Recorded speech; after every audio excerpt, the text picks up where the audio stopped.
छोटा सा प्रयास किया है, वो दरवाज़ा खोल देंगे वो वाला। सबसे पहले भगवान विष्णु का आगमन है। आप सबसे प्रार्थना है कि उनको बालक ना समझ करके आप उनको स्वयं उस रूप में स्वीकार करें कि स्वयं साक्षात भगवान विष्णु हमारे मध्य उपस्थित होते हैं और जय विजय किस तरह से भगवान को लेकर के वैकुंठ से आते हैं। जी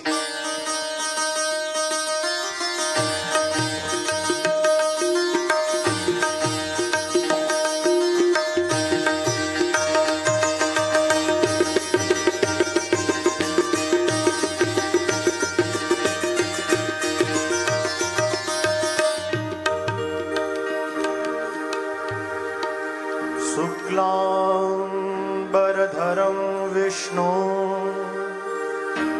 शशिवर्णं चतुर्भुजं प्रसन्नवदनं ध्यायेत् सर्वविघ्नोपशान्तये। शान्ताकारं भुजगशयनं पद्मनाभं सुरेशं विश्वाधारं गगनसदृशं मेघवर्णशोभाङ्गं लक्ष्मीकान्तं कमलनयनं योगविरध्यानगम्यं वन्दे विष्णु भवभयहरं सर्वलोकैकनाथं। मङ्गलं भगवान् विष्णु मङ्गलं गरुडध्वजा मङ्गलं पुण्डरीकाक्ष मङ्गलाय तनोहरे मङ्गलाय स्तनोहरे मङ्गलाय स्तनोहरे।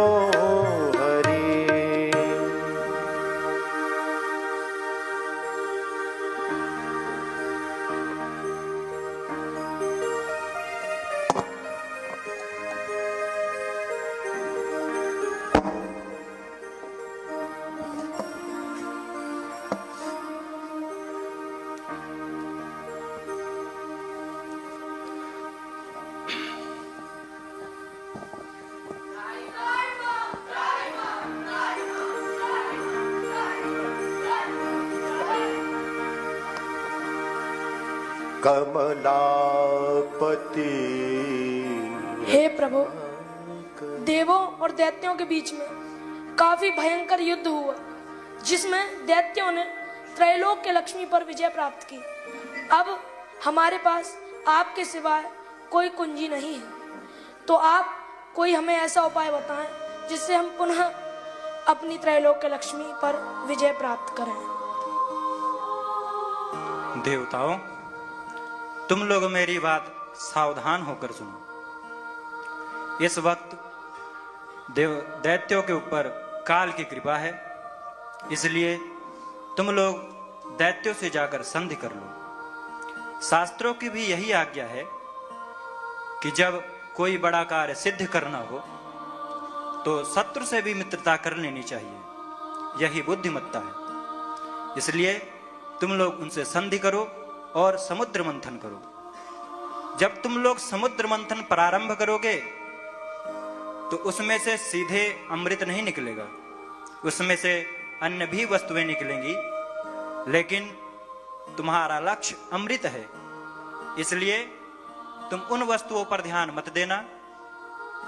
मंदराचल की मथानी और वासुकी नाग की नेति बनाकर समुद्र मंथन मेरी सहायता से संपन्न करो।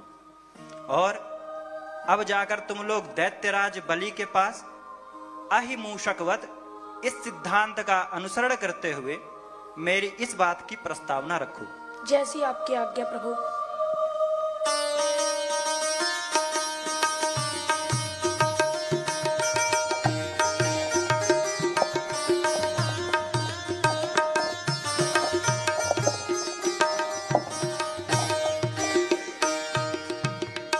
दैत्यराज बलि, हमने एक प्रस्ताव रखा है। हमारे और आपके बीच में युद्ध होता है तो हमारी और आपकी सेना की हानि होती है, तो हमने एक प्रस्ताव रखा है, क्यों ना हम सभी देवता और आप सभी असुर मिलके समुद्र मंथन करें, उसमें अमृत मिलेगा तो उसका हम और आप बंटवारा कर लेंगे, उसे पान करने से हम लोग अमर हो जाएंगे। हमें आपका प्रस्ताव स्वीकार है। हम अपने भाईजनों से चर्चा करके इस कार्य को क्रियान्वित करते हैं। हमें भी आपका स्वीकार है।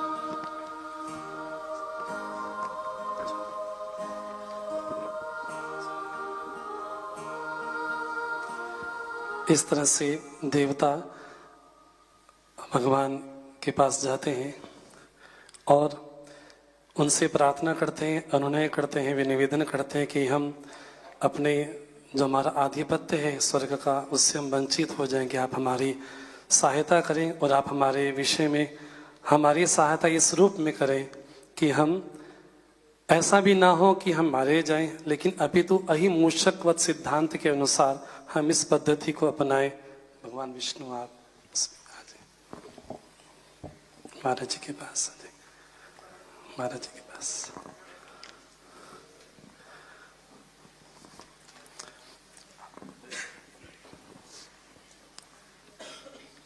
अभी समुद्र मंथन में आप देख रहे थे कि भगवान विष्णु के पास ब्रह्मा, शंकर सभी देवता पहुंचे और उनसे कहा कि हमारी त्रैलोक्य लक्ष्मी पर विजय प्राप्त कर ली है दैत्यों ने। तो भगवान ने बताया कि अहिमूषकवत क्या होता है। अहिमूषकवत कि एक सांप के सिर पर मेढक बैठा है और एक ब्राह्मण जी हंस रहे हैं कि सांप के सिर पर बैठा है मेढक। तो सांप बोला, क्या कहता है कि अभी ये हंस रहे हो ना, इसका कारण है, अभी ये मेरे सिर पर बैठा है, मैं जल में हूं और ये जल में है, इसकी तीव्रता अधिक होती है जल में। अभी क्या करेगा मेढक, जल में जाएगा, इसको खाने के लिए होंगे तो वो भाग जाएगा, लेकिन मैं जैसे ही किनारे पे पहुंचूंगा और किनारे पे पहुंचकर मैं इसको दबा के खा जाऊंगा, अपना काम बनता फिर बाद में जय जनता। इसी प्रकार अहिमूषकवत के एक पिंडली में सांप बंद है, चूहा आया और उसकी मीठी मीठी बातों में फंस गया और मीठी बातों में फंसने के कारण उसने टोकरी थी उसको काट दिया और सांप ने निकलकर चूहे को खा लिया। इसी प्रकार लेकिन भगवान ने ये कहा है, ये क्यों कहा है, क्योंकि भगवान तीनों रूप धारण करते हैं, सात्विक, तामस, राजस, तीनों रूपों को धारण करते हैं।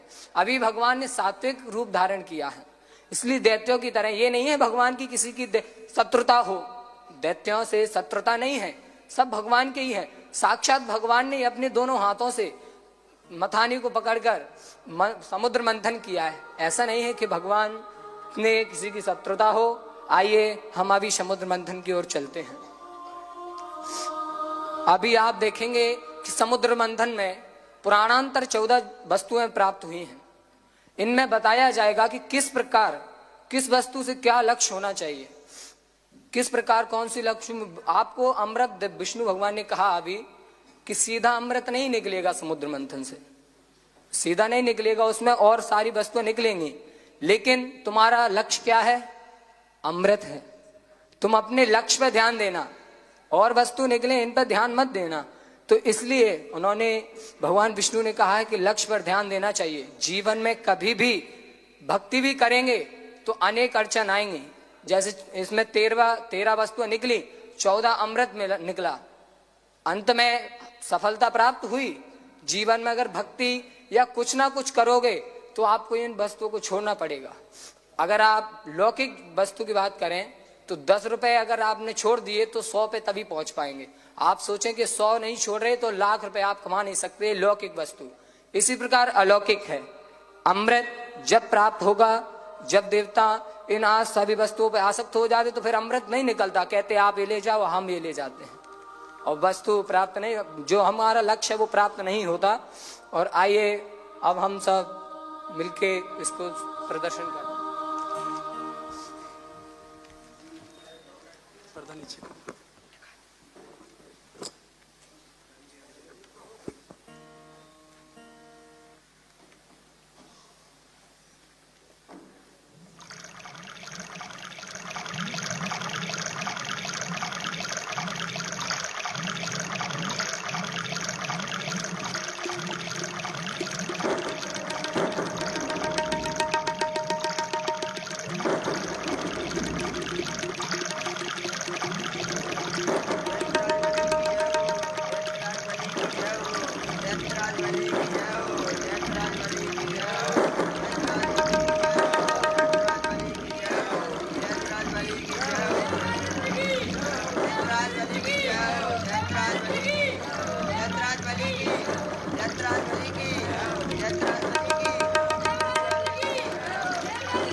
इस प्रकार समुद्र मंथन की जो प्रक्रिया है उस समष्टि में हुई, लेकिन अब उस समष्टि का हमारे जीवन में क्या संबंध है, अब उस बात को बतलाने के लिए कि जिस तरह से समुद्र का मंथन हुआ उसी तरह से हमारे मन में भी प्रतिक्षण मंथन चलता है, विचारों का, हमारी भावनाओं का, हमारे संकल्पों का। तो अहरनिश हमारे मन में कुछ न कुछ मंथन अवश्य चलता है, लेकिन जब मंथन हमारे जीवन में चलता है तो कुछ न कुछ प्रकट अवश्य होता है। लेकिन सबसे पहले जब समुद्र मंथन हुआ तो प्रकट क्या हुआ? सबसे पहले हलाहल विष प्रकट हुआ, और उस विष में बड़ी विशेषता है। भगवान शिव ने अकेला विष पिया, लेकिन जब अमृत की बारी आई तो अमृत सबको बांटा। इसका मतलब है कि जब विष की बात हो तो स्वयं पिए, लेकिन जब आनंद की बात हो तो सबको बांट करके पिए। ये हमारे जीवन का उद्देश्य है। तो जीवन की यात्रा हमारी विष से प्रारंभ होकर के अमृत तक जाती है। तो हमारा जीवन भी जब भी हम कोई यात्रा प्रारंभ करते हैं अध्यात्म की यात्रा में सबसे पहला तो कुछ निकलता है हमारे जीवन में तो विष ही निकलता है, बुरे विचार ही निकलते हैं।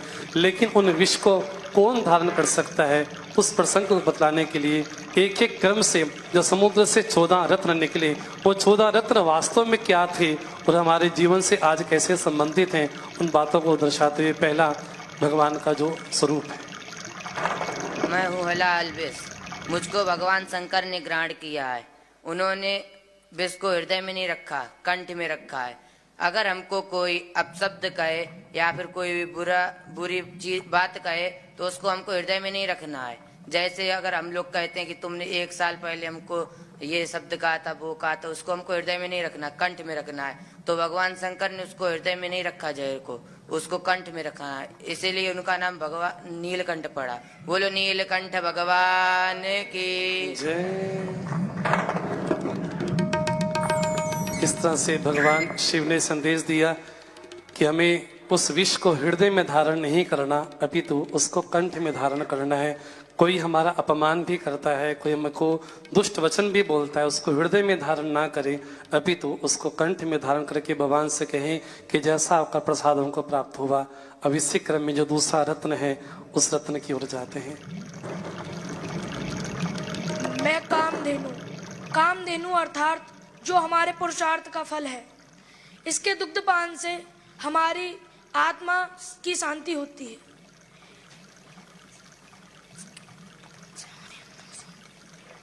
और यह गाय हमारी सभी मनोकामना पूर्ण करती है। यह कामधेनु गाय ऋषि वशिष्ठ को प्राप्त हुई। कामधेनु अर्थात हमारे जीवन की जो सत्संकल्प है उनका वो पोषण करती है। जब हम जीवन में विष को धारण करते हैं तो स्वाभाविक है हमारे जीवन में प्रतिभा भी आती है, हमारे में कोई योग्यता भी आती है। जब हमारे में योग्यता विशेष आती है तो हमारे जीवन में हमारी जो आत्मिक शांति है प्राप्त होती है। क्योंकि कामधेनु की विशेषता है उसके दुग्ध से हजारों लोग भी जितना दुग्ध पान करें तब भी वो समाप्त नहीं होता है।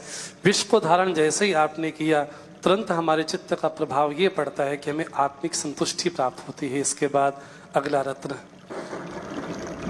जब आपके जीवन में सब कामनाएं पूर्ण होती हैं तब एक साधक की गति अश्व की तरह हो जाती है। यह उच्च श्रवा घोड़ा साधक के समस्त संकल्पों को गति प्रदान करके मार्ग प्रशस्त करता है और यह उच्च श्रवा घोड़ा राजा बलि को प्राप्त हुआ। जब हमारे जीवन में उच्च श्रवा अर्थात एक अश्व का संदेश बताया गया, अश्व की जैसे गति होती है, क्योंकि जब हमारे जीवन में प्रतिभा आती है, जब हमारे में कोई टैलेंट आता है, कोई ऐसी कोई गुप्त हमारे जीवन में विद्या है वो प्रकट होती है, तो उसके आने के बाद हमारे जीवन में संकल्पों की वृद्धि कैसी होती है, बोले अश्व की तरह। तो साधक कैसा है, साधक अपने आप को समझता है कि जो मुझे प्राप्त हुआ, जो प्रतिभा प्राप्त हुई, अब मेरे जीवन की जो गति है वो डल ना हो, लेजी ना हो, अभी तो कैसी हो, अश्व की तरह हमेशा गतिमान हो। इस तरह से भगवान का आगे रत्न प्राप्त हुआ। जब हमारे जीवन में संकल्पों की गति अश्व की तरह हो जाती है, जब हमारे जीवन में संकल्पों की गति अश्व की तरह हो जाती है तो हम लोग संघर्षों के ऊपर उठ करके ऐरावत हाथी की तरह अपनी चाल मनमस्त होकर आनंद पूर्वक चलते हैं। तो जो लोग हमारी बुरा चाहते हैं, जो हमारे शत्रु हैं, जो हमारा बुरा चाहते हैं, वो हमको भटकाने का प्रयास करते हैं कि वो लक्ष्य तक नहीं पहुंच सके। लेकिन हमको भटकना नहीं है, हाथी की तरह अपनी चाल चलते रहना है। और ये ऐरावत हाथी राजा इंद्र को प्राप्त हुआ। ये हाथी की विशेषता ये है कि वो अपनी चाल में बिल्कुल मदमस्त रहता है। तो हमको संदेश यहाँ पर प्राप्त होता है कि जो हमारे पास कुछ भी योग्यता है, अगर हम अपने जीवन में अश्व की तरह चल रहे हैं तो हमें किसी की कोई भी आलोचना को सुनना नहीं चाहिए, अपितु हाथी की तरह मदमस्त होकर के आगे आगे चलते रहना चाहिए। क्योंकि हाथी की विशेषता ये है, उसके आसपास कुछ ग्राम सिंह होते हैं। जैसे पूज्य महाराज जी कल कह रहे थे ग्राम सिंह, आप समझ पाए तो ग्राम सिंह उनकी बार बार आलोचना करते हैं। लेकिन हमें ऐरावत हाथी की तरह अपनी यात्रा रोकनी नहीं चाहिए, अपितु मस्त होकर के आनंदित होकर के अपनी यात्रा को आगे बढ़ाते रहना चाहिए। इसके बाद मैं कौस्तुभ मणि हूँ। कौस्तुभ मणि अर्थात विद्वान की पूजा सर्वत्र होती है, और जब आपका प्रतिष्ठा का हाथी लोगों के हृदय में पहुँचता है तब समाज आपका आदर, आपका सम्मान, आपका मान करता है। समाज आपके गले में अमूल्य उपहार समर्पित करता है, और यह कौस्तुभ मणि भगवान विष्णु को प्राप्त हुई। जब आपके जीवन में एक आनंद की स्थिति आ गई बिल्कुल ऐरावत हाथी की तरह, तब समाज आपका अवश्य सम्मान करता है और आपकी जो इच्छा है, जो भी संकल्प है, उसको पूर्ण करने की कोशिश समाज अवश्य करता है। क्योंकि हम समष्टि के प्रति, जगत के प्रति हम कुछ भी करते हैं, कुछ भी देते हैं तो स्वाभाविक है प्रकृति हमको उसके बदले में अवश्य कुछ न कुछ प्रदान करती है। इस तरह से कौस्तुभ मणि के द्वारा हमको ये संदेश प्राप्त होता है। मैं पारिजात कल्प वृक्ष हूँ। इस वृक्ष की विशेषता है कि इस वृक्ष के नीचे बैठकर जो भी मनुष्य कोई कामना एवं संकल्प करता है वह पूर्ण होता है। जैसे कि संसार के लोग बिना मांगे ही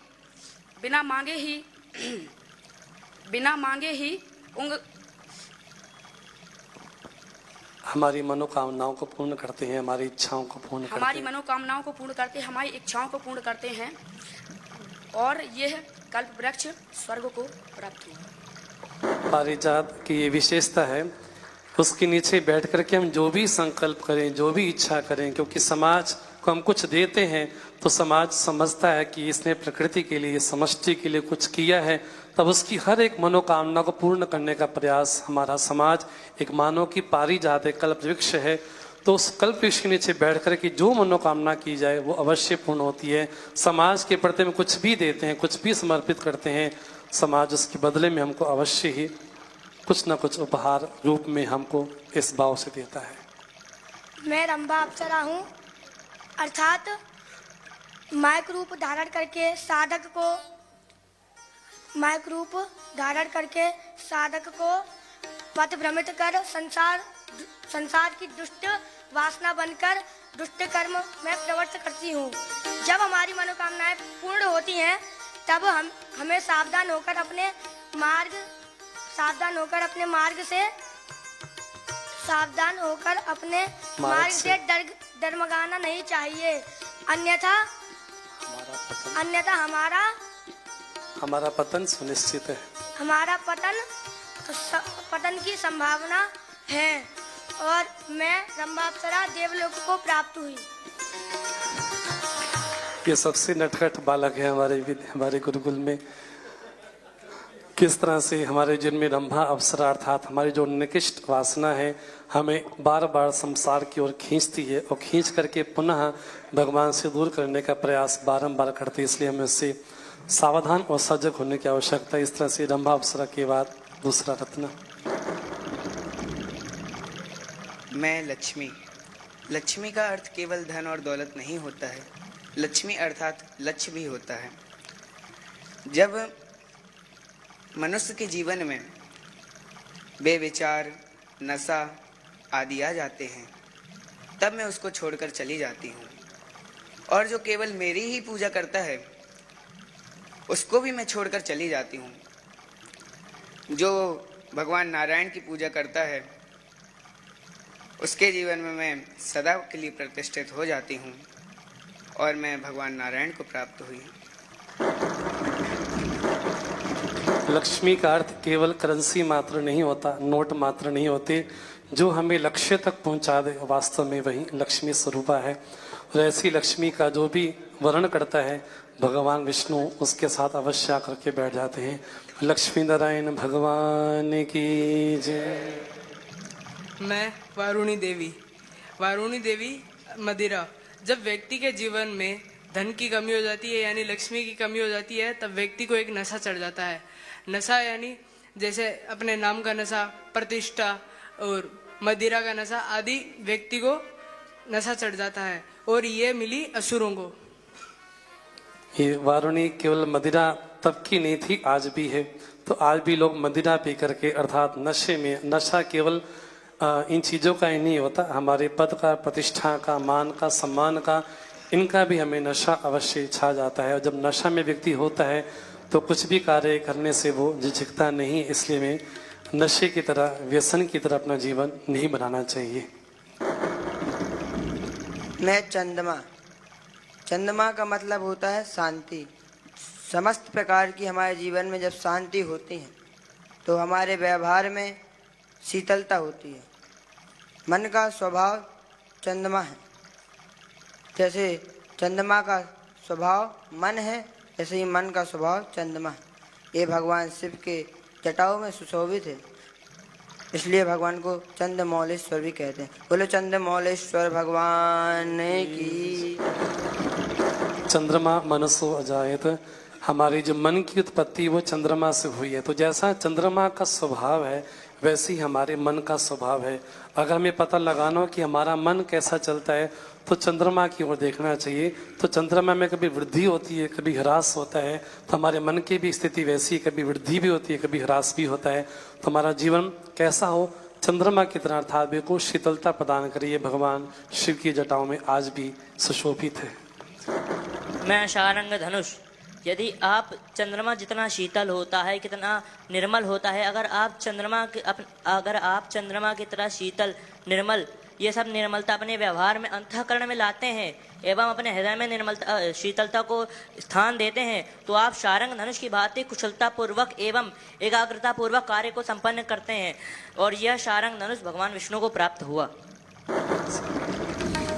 इस तरह से भगवान शारंग धनुष लेकर के बिल्कुल तत्परायण हैं, तत्पर हैं। भक्तों की रक्षा करने के लिए भगवान स्वयं ही अनेकानेक रूप धारण करके अवतरित होते हैं, अवतरित होते ही रहेंगे। इस तरह से शारंग धनुष भगवान विष्णु को प्राप्त होता है। मैं पांचजन्य शंख। जब हमारे जीवन में समस्त कामनाओं की पूर्ति हो जाती है, तब शंख की तरह हमारी दसों दिशाओं में गूंजते हैं। और शंख की ध्वनि बड़ी ही पवित्र होती है। और हमारे जीवन में जब उच्च घोष संपूर्ण प्राप्त होता है, तब ब्राह्मणों में फैले और ये पांचजन्य शंख भगवान विष्णु को प्राप्त हुआ।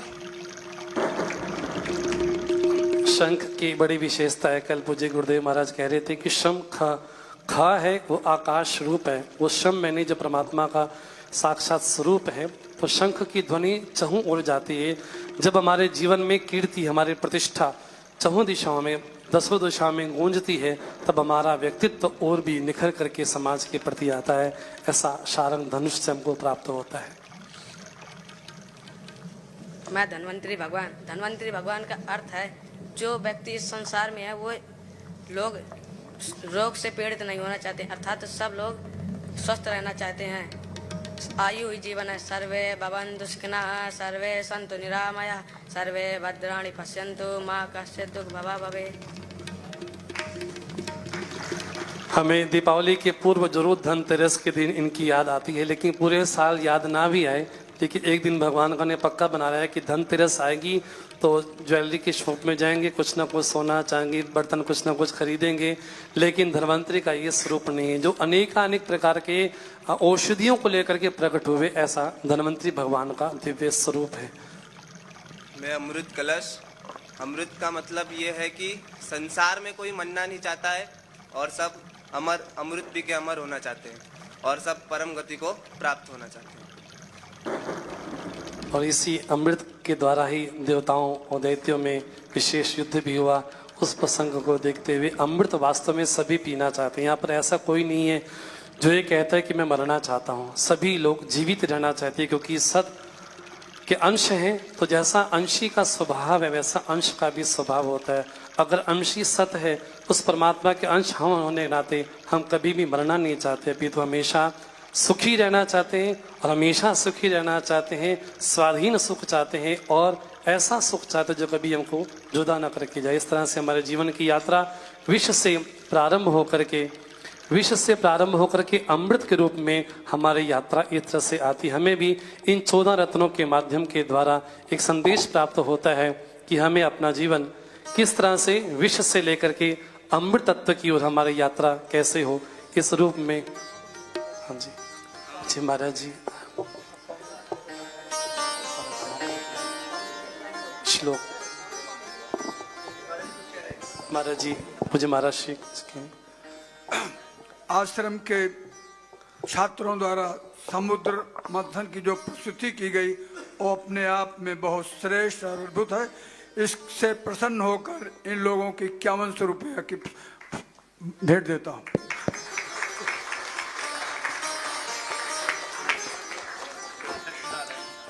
यं ब्रह्मा वरुणेन्द्र रुद्रमरुतः स्तुन्वन्ति दिव्यैस्तवैः वेदैः साङ्गपदक्रमोपनिषदैः गायन्ति यं सामगा ध्यानावस्थिततद्गतेन मनः।